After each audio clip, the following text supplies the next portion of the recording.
O ngayon, nung nag-privatize, kinuha nila Lopez, kinuha nila Ayala, kinuha nila Aboitiz, kinuha nila sila Lusutan, di sila yung pinakamayayaman ngayon. They control the economy. Instead of the state controlling the economy, only very few people is now controlling the economy. If you control the economy, you control the politicians. Yes. Yon ang atin. Alright. So how do you do it? Nationalization. Nandito yon. Alright.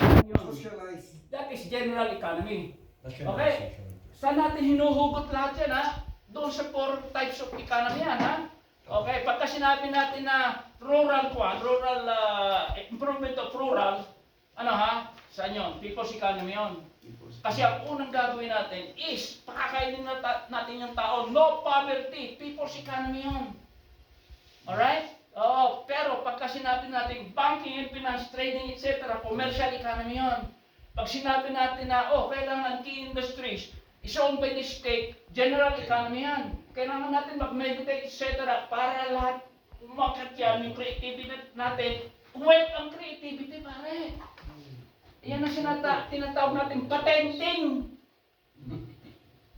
IPR, yan, di ba? Sabi po lagi niya, psycho-economy yan, pare. Okay, na-define na natin.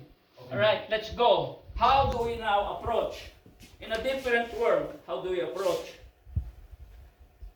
Okay. Alright, let us be clear. Ayaw natin mag-away-away. Let us definition of terms. Pasensya na kayo kasi sanay ako sa college. So para kayong estudyante ko, pasensya na ha? Go ahead, Okay, sir, please. I hope you don't mind. Yes, sir.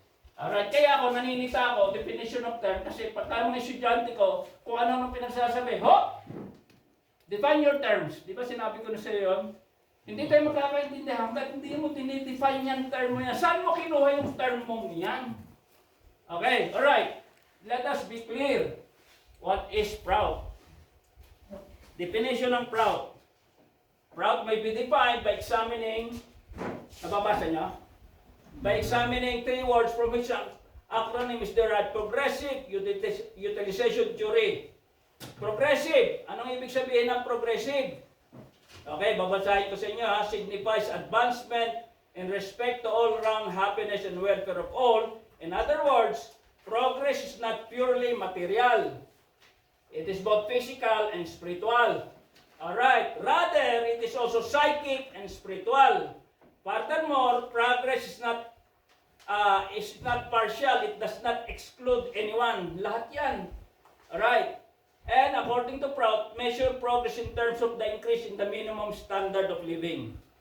Alright, progressive. Anong ibig sabihin ng progressive? Per era, yung basic necessities ay bibigyan natin doon. Sa ngayon, ito, susunod, ang basic necessities, i-increase natin. Yun ang progressive. Alright? Nag-i-increase ang standard of living by everybody. Pati yung minimum standard, nag-i-increase. Alright. Alright. Utilization. Ano naman ang utilization? First fundamental principle of Prout is based on the notion that property rights are only usufructory. Ano ibig sabihin? Gagamitin mo ngayon yan, pero not forever. Sa iyo yan. Alright. Pag hindi mo na ginagamit yan, the state, or the people have the right na i-assign yung isang taong magagamit yan. Kaya napakaraming nakatiwang dyan, ang ginagawa nila? Land banking. Sila Bilyar, bibili, for 10 years, mamaya-maya, ito na yung kanila, kamelan na nila. Ayala, ganon, 10 years, may 3,000 hectares sila dyan, bibili nila habang mura pa. Land banking. Kanila yon, hindi mo na mapapasok yon. Kaya maraming taong walang lupa, meron namang tao, na sino yung pinakamaraming lupa daw? 37,000? Isang tao lang mayari, 37,000 hectares. Okay? Iyon sinasabi ni Kwan, usufructory lang. Hindi sa iyo yan. Pagka hindi mo ginagamit na yan at hindi mo papasa sa anak mo yan, tulad ng gagamit, namatay ka na, the state has the right to assign somebody there. Yun ang gagawin natin sa Prout. Alright? Okay. Usufructory. Pagkatapos, the first fundamental principle pertaining sets out a manner in which utilization is permitted. The remaining four fundamental principles prescribe the ideal form of that utilization in respect to economics, development, administration, and change. Okay, anong economics? Yung gagamit ka ng artificial intelligence. Anong economics natin doon? Alright, wherein we utilize science and technology to increase the economy. Nasa general economy yon. Okay, pagka banking na, nasa commercial economy yon. Pag trading na, yung farming plus pagkatapos production, uutang ka sa bangko, magpapautang ka sa bangko, commercial economy yon. Yung transaction sa bangko is commercial economy. Trading lahat is commercial one. Pero yung science and technology, pagkatapos yung general economics na yon, doon na pumapasok kasi ine-emphasize ko yung general economics, pag-aralan natin mabuti kasi dito ilalagay natin na in the future, yung general economics ng Pilipinas, swak na swak, gagawin natin, ina-nationalize natin lahat ng key industries. Nationalization. Ang nakakalungkot dyan, we had already a president who is a dictator. Pero in-implement niya yung proud economy. Meron na tayong well-developed general economy noon eh. Lahat ng key industries owned by the state. Pinrivatize ni Cory Aquino yan. Yung steel industry. Oo. Okay, may industrialization na tayo noon. That was Marcos Sr. Pero kami sa UP, galit na galit kami kasi tanga kami. Pati Prautis, tanga.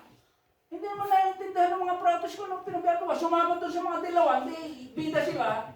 Nasa EDSA sila, kami, EDSA. Hindi nyo alam na ito palang gagong Marcos Sr. na diktador, siya pala ang Prautis. Hindi pala tayo ang Prautis. Hindi nakamanalo. 1968, si Dada at saka binigyan sa kanya yung pop. Yes. Siya pala. Ngayon, ina-nationalize natin what was before atin. Okay, so maganda yon kasi may challenge tayo ngayon. Kaya lang, kulelat na tayo sa economic development. Kulelat tayo ng pinakakulelat. Kasi if I have more time sa mga advanced lessons natin na dito sa second book ko, pinapasa ko sa inyo lahat, hindi nyo naman piniprint, kaya hindi nyo napapasa. Dito, ito. Dito, lahat ng definition. Yan, pati yung ginawa ng China dyan, na proud. Except, ang China, meritocracy yun, meron na silang college of Sardipra eh. Si Xi Jinping, pag naging Buddhist yan, Sardipra na yan, meron na silang kwan, kasi ginawa na nilang proud eh. Parang ginaya nila ito. Yun, oo. Si Atty. Jojo Punto, kalabing jamming namin. Nung nag-PC siya kay Baba, sabi ni Baba sa kanya, na si Mo Chito nagpa-practice ng tantra. Hindi Buddhist yung mga yan eh. Kaya nga. Buddhist yan. There is such a thing as Tantric Buddhism. Okay, mamaya pag-usapan na natin yan. Okay, so, masyado tayong excited din ako. Utilization, alam na natin to. Ang utilization natin, maximum utilization. Alright, yung utilization natin sa land, hindi sa'yo yan forever. Ipapasa mo sa anak mo yan. Kung yun, pare, okay kay Baba yun.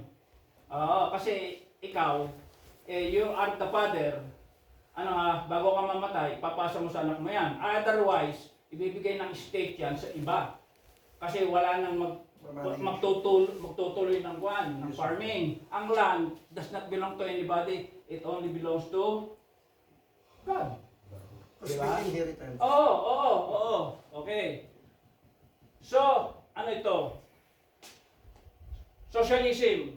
Is proud progressive socialism? Ang daming debate dyan. Sabi ni Sandagay, bakit? Palagi ako nakadikit kay Baba, wala naman ako narinig kay Baba na sinabi niyang progressive socialism yan eh. Pero sabi ng iba, uy, progressive socialism yan. Teka muna. Kalkalin natin ang kwan, kalkalin natin Or yung... in a nutshell, meaning siya. Kalkalin nga natin itong kwan record natin. Okay. In a nutshell, meaning. Ayun, proud follows in a long line of socialist thought. Sarkar himself often refers to Prout as progressive socialism. Alright, the high-minded concern of the collective welfare embodied in socialism is also readily apparent in the writings of Sarkar as well as the principle and policies of Prout. Ano yun? Collective welfare is inherent in socialism. Because ang socialism, social. Anong social? Aggregation of people, tribe. Yung welfare ng tribe, yung welfare ng aggregation of people, yun ang socialism. Kaya lang maraming parang parts ang socialism. Oh, ngayon, yung unang na socialism, up to 20th century, ang socialism, materialist, Marxist-based. Pagdating ni Baba, progressive socialism, yun ang spiritualist-based. Yun ang pagkakaiba natin. Okay? Kasi bakit? Tantric culture. Ngayon, mamaya na. Mamaya na. Alright? Yung Tantra. The main outline of Prout appears at the end of the book of Sanskrit Sutras that are mostly developed to subjects related to or derived from Tantra. This includes the yogic tradition. As such, much of the new terminology employed by Prout is expressed in Sanskrit. And all of Prout may be viewed as having spiritual but not religious foundation. Okay, ang sinabi natin, Prout, traditional yan, based on, di ba, spirituality. And what is spirituality? And what is religion? Kung sinabi mo na tantric culture, spirituality yun. Pag sinabi mong religious culture, hindi spirituality yun. Materialist pa rin yun.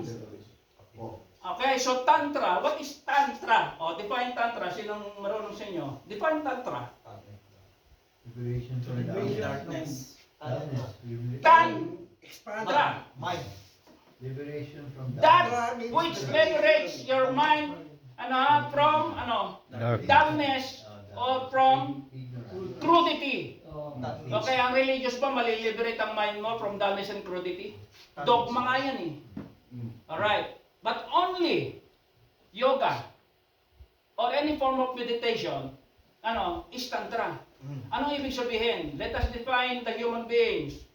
There are three factors ng human beings. One is physical, one is mental or psychic, and one is spiritual. Tantra, when you disassociate your body through meditation, through sitting down, and go to psychic and spiritual field, that is the practice of Tantra. Kaya hindi lang Ananda Marga ang Tantra, Buddhism is Tantra. Everything is Tantra for that matter, sir. Oo, basta't umupo ka. Hindi, sir. Kahit hindi ko umupo. Ha? Kahit hindi ko umupo. Yes. Oo, basta't iisipin mo lang yung the great. Yes, sir. Okay, That's Tantra already. Yung ideation of the great. Oo, kaya lang, meron tayong tinatawag na occult practice. Yes. Alright, anong ibig sabihin nun? Mas maganda pagka nakaupo ka. Mas maganda, pare science nga yan eh. Yoga is science. Dinefine na doon kung ano yung pinakamagandang posture mo, etc. Alam na natin yun, right? Nasa definition of terms lang tayo ngayon. Ayos na tayo sa Tantra. Yes, sir. Okay? Yoga. Define yoga. Why is yoga Tantra? Ano yoga? What do you do when you do yoga? Okay, yung meditation lang, hindi na yung asanas muna.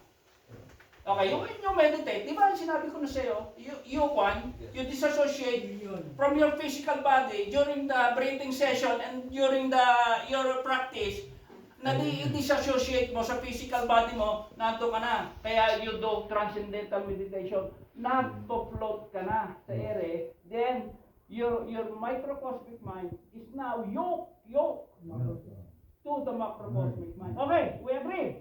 Agree. Alright. So, is Buddhism tantric culture? Yes. Kaya nga sabi ko, pag bumalik ang mga Chinese, to Buddhism pare, and then yung form ng government ng China ngayon, pare sila yung unang practice. Except na wala pa silang sa Bifra. Kaya uunahan ng Maharlika. Uunahan ng Maharlika, yan mga yan. Right? Okay. Alright, so, ayos na tayo rito. So wala na tayong wala tayong problema dyan. let us now define democracy. Kasi ito, isa sa mga linchpin natin ito. Kasi sabi ni Baba, the progressive socialism cannot be attained in today's democracy. Kailangan mo dictatorship of the Sadvipra. Kaya lang, teka muna, sasabihin ba natin dictatorship of Sadvipra? Patay ka na ngayon! Alright. Kaya lang, ang problema natin ngayon, pagka mag-surf ka ng proud, sa internet, nakalagay na doon dictatorship of Sadvipra. Patay ka na ron kung hindi mo alam i-explain yan. Alright. Mag-brainstorming tayo kung paano natin i-define yung dictatorship of the Sadvipra. Kasi yung mga matatalino yan lang sasabihin sa inyo, dictatorship ang ginawa nyo Because in the end dictatorship naman kayo Di ba? Okay. Dictatorship? Oo, hindi. Hindi.